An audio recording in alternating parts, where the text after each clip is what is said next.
Mesdames et messieurs, bonsoir, c'est l'heure du journal sur Eusaïe TV, donc voici le sommaire. L'avenir du journalisme a été l'un des sujets abordés au cours du spécial numéro 150 de Café Média Plus. Dans le cadre du projet pour des médias plus professionnels, deux journalistes ont rendu public les résultats de leurs investigations menées dans la Liborie. Bientôt, le stade de l'amitié Mathieu Kérékou accueille la 8e d'un grand festival dénommé Cotonou Barbecue. Si je ne pouvais écrire, je serais muet. Sous la présidence de l'honorable Boniface Yarouetoumé, deuxième questeur de l'Assemblée nationale, et le parrainage de Oswald Homeki, ministre de la Jeunesse et des Sports, l'association Peace pour l'enfance et la jeunesse et Venus d'Eben Communication présente la soirée finale de la deuxième édition du grand concours littéraire Miss Littérature. Qui d'entre les 10 candidates remportera le prestigieux trophée de l'intelligence, de la culture littéraire et de l'art oratoire? Rendez-vous le samedi 22 juillet 2017 au Benemarina Hôtel de Cotonou à 19h30 précise. Plusieurs lots à gagner, dont une moto et des centaines de livres. Artistes invités, Ignace Don Metok.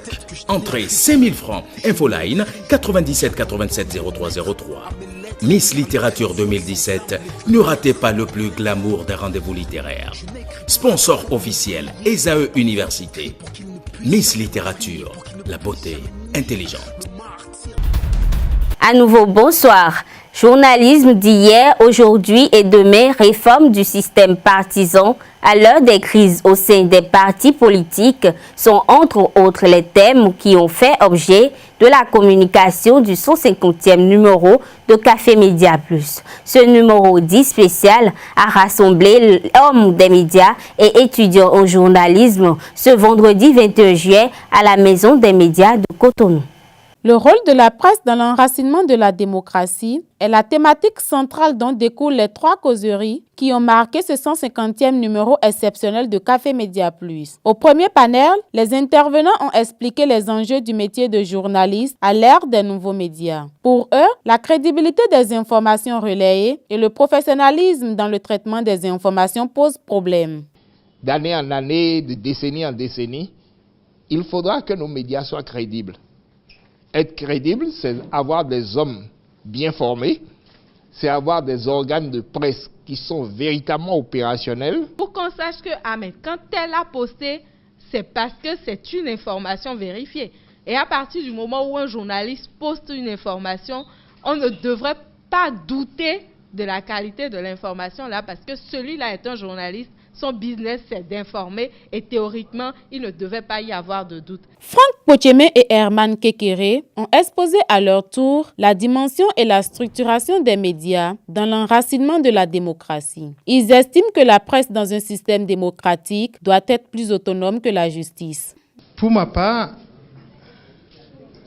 le fondement même de la démocratie, c'est la liberté. Et si le fondement de la démocratie, c'est la liberté, la presse en est la gardienne. La justice, selon moi, n'est pas le dernier rempart. C'est la presse, le dernier rempart. Parce que, au moins là, si vous décidez d'échapper à la pression publique, à la pression politique, à la pression économique, si vous décidez d'avoir une conscience ne serait-ce qu'humaine, vous pouvez encore sauver la maison. Mais si on fait la comparaison avec la justice qu'on désigne souvent comme le dernier rempart, après tout c'est une administration qui est dirigée, qui est gérée par l'État.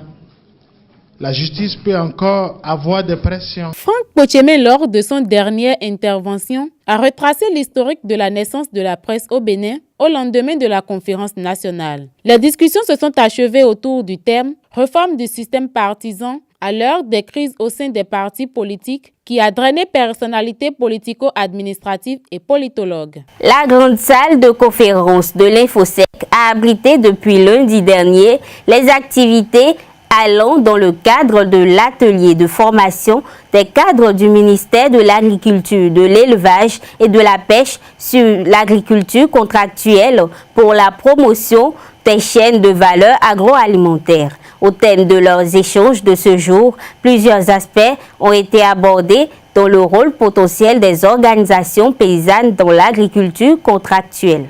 Le programme Promotion de l'agriculture allemande dénommé GIZ renforce les capacités des cadres du ministère de l'Agriculture, de l'Élevage et de la Pêche sur l'agriculture contractuelle pour développer les chaînes de valeur agroalimentaires au Bénin. Ce programme prioritaire retenu dans le programme d'action du gouvernement ambitionne d'insuffler aux filières agricoles porteuses une nouvelle dynamique de promotion à travers l'amélioration des systèmes de production. La GIZ depuis un moment appuie la promotion de chaînes de valeur.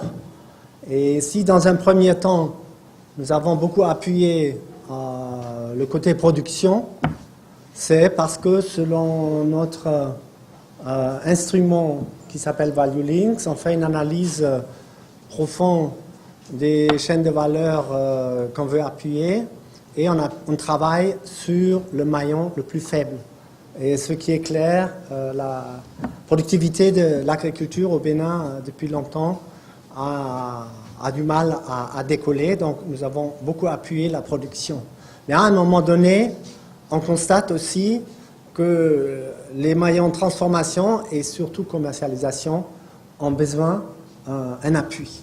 Et c'est surtout dans ces derniers temps, avec aussi le programme d'action du gouvernement qui appuie beaucoup, ou qui implique beaucoup le secteur privé dans toutes les activités de développement, que nous constatons un besoin d'appuyer très fortement le côté commercialisation. Promouvoir les chaînes de valeur de l'anacarde, du riz, du soja au niveau des départements de la Takora et de la Donga, du Borgou, de la Libori, du Zou et des collines sont entre autres les prochains défis de la GIZ qui est toutefois satisfaite des résultats issus des travaux effectués de ces 6 dernières années au Bénin. Qui est bien, qui finit bien, dit-on. Je me réjouis de ce que les objectifs préalablement fixés pour l'organisation de la présente session sont pleinement atteints. Désormais, le concept d'agriculture contractuelle ne sera plus méconnu par les cadres qui animent les différentes structures techniques de notre ministère. Il reste maintenant à espérer que chacun de nous traduise dans ses faits et gestes ces nouvelles notions de mise en marché des produits agricoles. Il faut noter que cette formation, qui a duré environ une semaine, s'achève ce jour par une remise d'attestation aux différents cadres du dit ministère. Cette formation s'inscrit dans la dynamique de consolider les actions opérationnelles développées tout au long de ces 6 dernières années à travers le ProAgri au Bénin. Prise en charge des patients, la Libori en quête d'agents de santé qualifiés et prolifération de cabinets privés de soins non autorisés quand le laxisme de l'État encourage le drame. Tels sont les 2 thèmes qui ont fait l'objet de présentations, des fruits de profondes investigations. À la faveur d'une conférence de presse tenue dans l'après-midi de ce vendredi à la Maison des médias, 2 professionnels des médias ont restituer les constats effectués lors de leur fouille sur les thématiques précitées dans le cadre du projet pour les médias plus professionnels. On écoute Flore Nombimé et Vadim Kirin. 3 papiers. Dans le premier, je peins le constat fait dans la commune de Tchaoro où 9 cabinets privés sont autorisés sur les 75 recensés en 2015.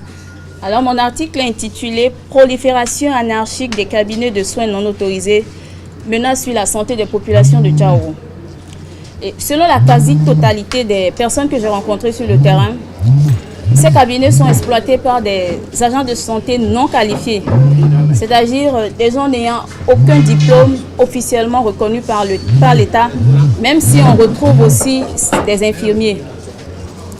Et d'ailleurs, le premier alinéa de l'article 2 de la loi 97-020 du 17 juin 1997 fixant les conditions d'exercice en clientèle privée des professions médicales et paramédicales est clair. Nul ne peut exercer les professions médicales et paramédicales en République du Bénin s'il n'est titulaire soit d'un diplôme d'État béninois, soit d'un diplôme étranger reconnu équivalent par le ministère de l'Éducation nationale. Et le 3e alinéa du même article ajoute que cette personne doit être inscrite au tableau des ordres nationaux respectifs. Moi, je vous envoie encore un peu plus loin, un peu plus de 300 km de Tchaourou, dans le département de la Liborie. La Liborie où nous avons 6 communes, Gogounou, Banikwara, Kani, Segbana, Karimama et Malanville. Pour pouvoir constater comment nos populations ont accès aux soins de santé. Et là, je vous propose 3 points. D'abord, apprécier l'accès par rapport au personnel de santé qui y travaille. Est-ce que nous avons des personnels de santé qualifiés qui y travaillent?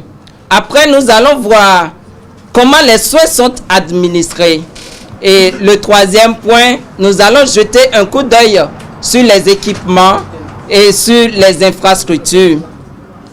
En ce qui concerne le personnel qui y travaille, c'est l'OMS qui nous donne la norme. L'OMS nous dit que quand il y a 10 000 habitants, nous devons avoir 25 agents de santé. 25 agents de santé composés de médecins, d'infirmiers et de sages-femmes.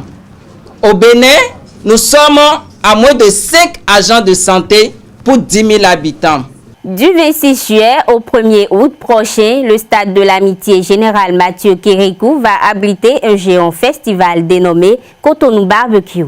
Cette initiative, qui en est à sa 8e édition cette année, offre au public des surprises inédites avec une entrée libre et gratuite.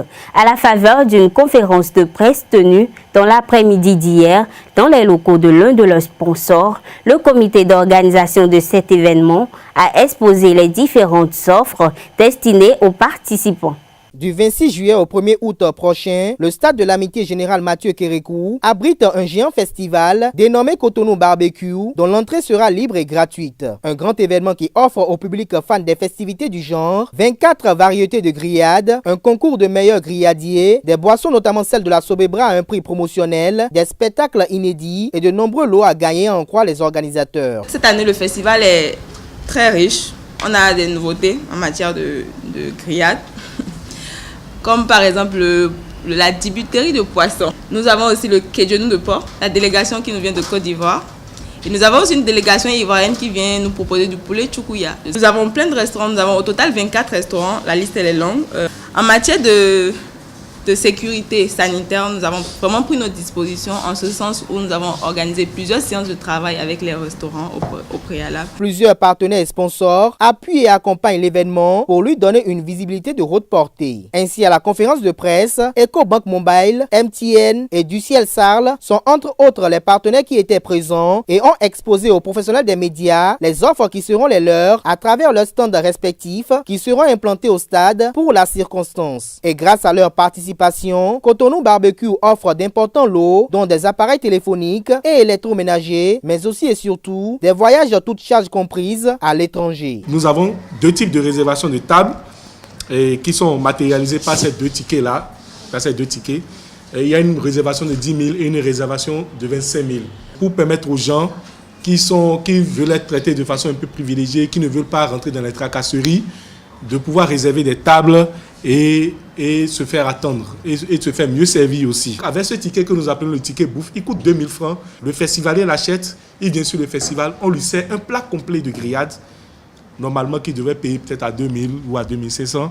On lui sert un plat complet de grillades, on lui offre une boisson dessus et on lui offre tout l'accès au jeu, tombola et tout ce qui suit aussi. Les organisateurs à travers ce festival comptent immortaliser cette édition 2017 de Cotonou Barbecue afin qu'elle reste gravée dans la mémoire collective des populations de Cotonou et environ. Ils invitent à cet effet le public à effectuer massivement le déplacement pour savourer le meilleur de la cuisine béninoise. Rendez-vous est donc pris pour le mercredi 26 juillet prochain pour le démarrage des festivités.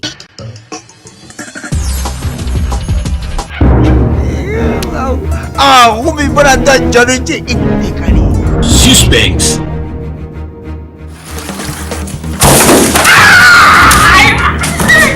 Papa, mais qu'est-ce qu'il t'a fait? Drame.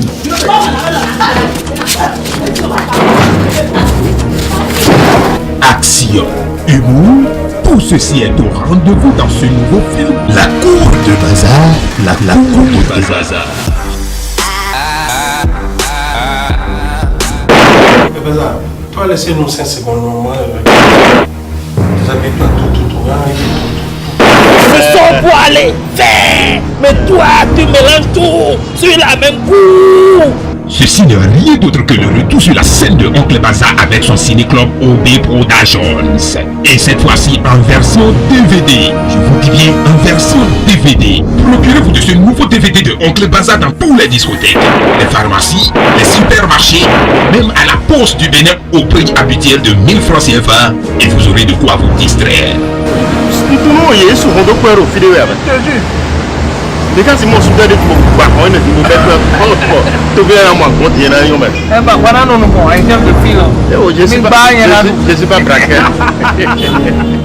Mesdames et messieurs, c'est la fin de cette édition sur Esaïe TV. Merci de nous avoir suivis et agréable week-end à vous.